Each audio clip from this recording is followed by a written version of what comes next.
you feel like you can do it better than the hire, and that's why you don't delegate it. I hear it all the time. Well, it's not as good as what I would do, so I just do it myself. There's the 70% rule out there. If somebody can do it 70% as well as you, hand it off. Nobody's ever going to do it as well as you, but you're never going to be beyond your personal capacity if you don't hand it off. Less stress, more time, more money. Welcome to the Cashflow Contractor. Short. Martin, I was mentioning Dan Martell as we were planning this episode, and you lifted up a book. What made you buy it? I don't know. Somebody mentioned it, like most of the books. I either come across it in an article I may have or a mentioned blog it to you. or somebody talked. You might have mentioned it, yeah. Buy back your time. It's been a great book, and I wish I would have known it before I really started hiring. I would say, at one point we had 10 employees, and I would say only 2 or 3 truly were following the buyback principle that he talks about. Do you remember the buyback principle? Yeah. You're not buying to grow your sales. You're buying to pay to reduce the time you spend in the business. Yeah. You're buying back your time. Yeah. Your freedom. Yeah. And so I think what I would follow, I remember specifically with us, we had a lot of contract designers that, because we don't do a ton of design work, but sometimes there's someone needs a logo or someone needs something designed. And so we would hire just a contractor that we had probably 3 or 4 that we used from time to time. Say, hey, can you do this project? They would do it. It would go great. And then eventually we started getting a lot of, it was a part of all of our onboardings for clients that we were having design work. So I said, you know what, let's hire a full-time designer, when we definitely could have gotten by with contractors, and was one of the most expensive roles for us whenever we did hire for it. And it just added so much to my plate in terms of, I felt like we needed to start getting more design work than we had already because of the expense.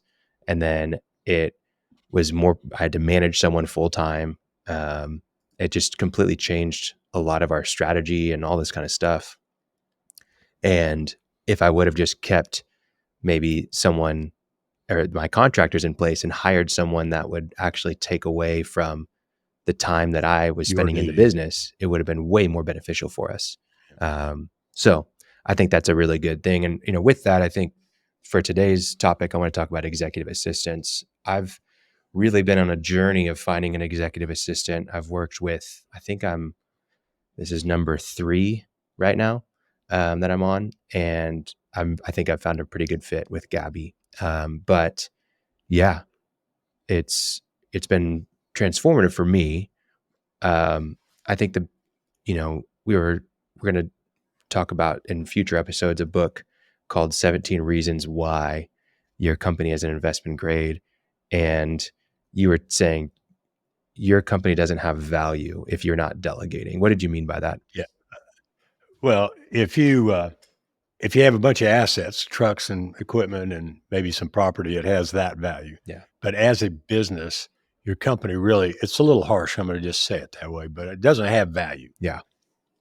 If it depends on you. We've been over that many times, but if you have to be there, what you have is a job, and investors typically don't want to buy a job, and they especially don't want to buy your job, right? Sometimes, you may have the value of a phone list, a customer list, things like that. But even that, if your customer list really is based on your personal relationships and you want to sell your business and you're walking out the door, what's going to keep those customers around? So yeah, it's just critical. In the book, he talks about how if you want to be rich, be lazy, meaning don't do anything and delegate everything. But if you want to be wealthy, be incompetent. And what he talks about with that is, if you're I think his example is a restaurant. If you own a restaurant and you have no idea how to cook, there's just you couldn't make eggs if someone asked you to, and the cook quits. And so you're incompetent in that role. Your number one priority is hiring a cook and saying, "You're gonna find make it work." But if you had some experience as a cook and you felt like you might be able to do it, you might just jump in the kitchen and you might stay there for 8 weeks and everything else is struggling and the kitchen sucks too, because you're not a great cook. And so everything, just the standards lower across the board. And so when you're Right. incompetent, you do a better job of delegating than when you are. But I think with that, that's the challenge, is that people hire new roles because, like, I hired a designer because I'm incompetent as a designer, but that doesn't buy back my time.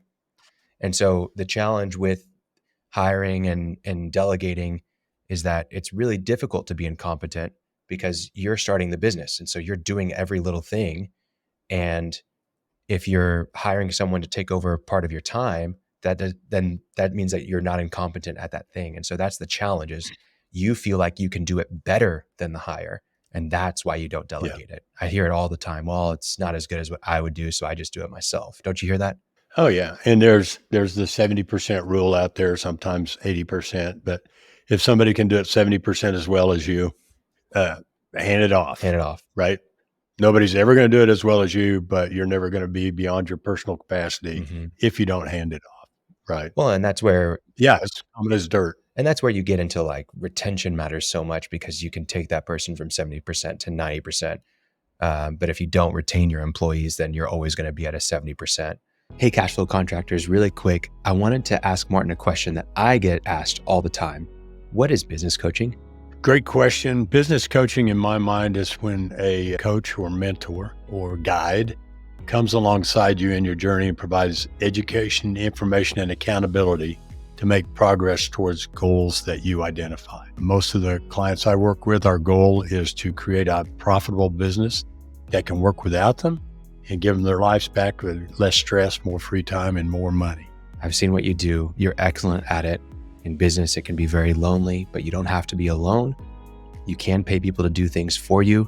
It's not usually that helpful, but if you do things with someone alongside you, like a business coach, it's extremely valuable to building a profitable business that runs without you. How can people get started with business coaching? Best way to do it is to click on a link in my calendar or go to my web page and click on a link and book a time with me at no cost. They're 20-minute or 30-minute sessions. I can understand what you're looking for, and maybe you can understand whether or not I feel that need for you. Well, we'll put that link down in the show notes. Please click it, schedule a time with Martin. It's free, it's valuable, and maybe you need a business coach. Back to the episode. So I want to go back to executive assistants, though. I've been telling people my journey hiring one, and I think that for the most part, for myself, I wasn't ready for an executive assistant in terms of mindset, of being ready to delegate, of being ready to truly train and create SOPs and have the right mindset. I was assuming they'd come on and just take stuff off my plate, and that's really not how it works. You have to have some skin in the game. You've got to be invested and really kind of on a mission to replace yourself in many respects. And I was with a friend, and I was telling him, I got to send this message so that my assistant can schedule this for me. He's like, couldn't you just put it in your Google Calendar? I was like, I can, but then that creates the habit of me doing it every time. And if I can create the habit of, I've got this on my plate, let me give it away.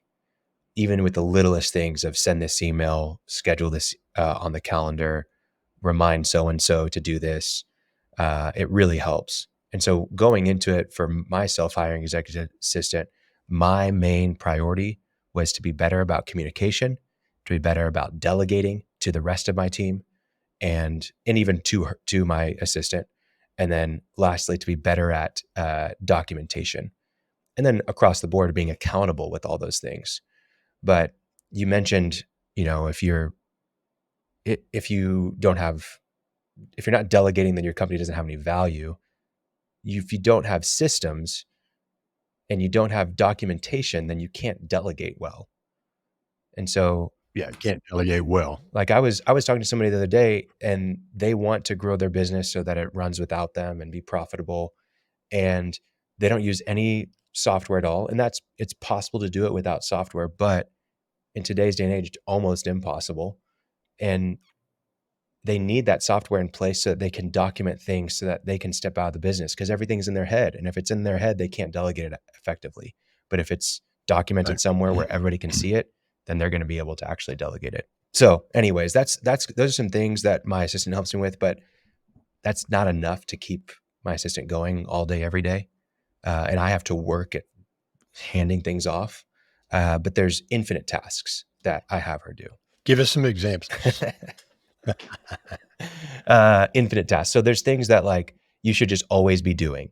Like let's say you're going through a checklist, you get to the checklist. Well, you can start back at the top again, right?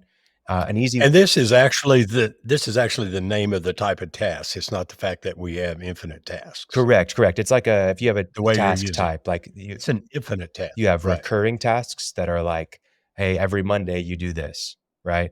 You have one-time tasks. You have projects that are composed of many tasks, but then you have infinite tasks. And infinite tasks are things that you can just on a loop doing over and over and over again. A really good example is prospecting. Like you can always be prospecting, looking for new opportunities. There's things that we can do inside of our company where we're just managing projects, right? So, hey, you need to go through and get a status report on this. You need to check in with everybody on the team and see where they're at, how they're doing, if they're having any challenges. You need to double check with the client and make sure that they have everything they need. And then when you do all of that for not just one project, but several projects, likely that's taken you at least the full day or a couple of days to get through all of that. You can then go back to the first project and get another status update because we're all working on those projects continuously. Right. And likely you're not just doing that one task. And so it takes you a bit longer. You've got other tasks sprinkled in between. So whenever you finish those, you just go back to your infinite task, right? So just status updates, documentation, making sure that everything's up to standards inside the CRM, like all of our data looks good. All the projects look good. Making sure that our deals are moving correctly, that there's activities scheduled and being taken on each deal that we're doing. Or have we sent an email to follow up? Have we given us a report? Have we asked for them? Have we done a follow up to see if they're ready to move forward? Those are all things that are infinite tasks. The other thing is parallel tasks. I've done this a couple of times and I need to do it more. But let's say there's a big project or maybe I've got to create a presentation for somebody. I'll do that side by side. So literally I'll assign the task to create the presentation to my assistant and see how they do. But then I'm doing it myself. I was already going to do it anyways, but let's have them do it too. And then at the end, we have a 30-minute meeting where we look at them side by side and we say, hey, which one's better, right? Mm-hmm. And then we can do it again on the next time that we have to create the presentation and see if they improve. And then eventually, now I can delegate that task 100% off, and then I'm just reviewing it, right? So those are some examples, but I found it super helpful to have an executive assistant. At the end of the day, it may not be an executive assistant that you need. Maybe it's someone who's in sales because you spend a lot of time on sales. Maybe it's someone who's on the shop floor with you as a shop manager because you spend all your time there. They're not necessarily going to add a ton of revenue to maybe if they are a salesperson, they could, but maybe a role like an executive assistant that's not adding revenue, but it should have free you up to then go and do that. Yeah, I think Tom Reber said it real succinctly in his interview a few months ago. He said, do it and give them your calendar and your email. That's hard. Start there. It's hard. Yeah. Especially giving away that email. Well, they don't know what they're looking for. Well, you got to spend a little time showing them what you're looking for. Absolutely. I'm just now getting some emails offloaded. And it's going well, but on the bottom of every email that's sent, it's from my email address and has my signature, but at the very bottom, it says sent by Gabby on Khalil's behalf. So if there's ever doubt, hey, you may call me because that didn't look right, but anyways. Well, I just wanted to have a short episode about this. If you're interested in hiring an executive assistant, I'm happy to talk about how I went through my process with you. I think it's a valuable one that several of our audience members could benefit from. So, hope you enjoyed the short episode. Follow us on LinkedIn, YouTube, Spotify, Apple, and Twitter and Instagram, all the different profiles, Facebook, and subscribe to our newsletter down in the show notes. Thanks for listening. See you, man. See ya. Thanks for listening to The Cashflow Contractor. Check out our website in the show notes or visit thecashflowcontractor.com.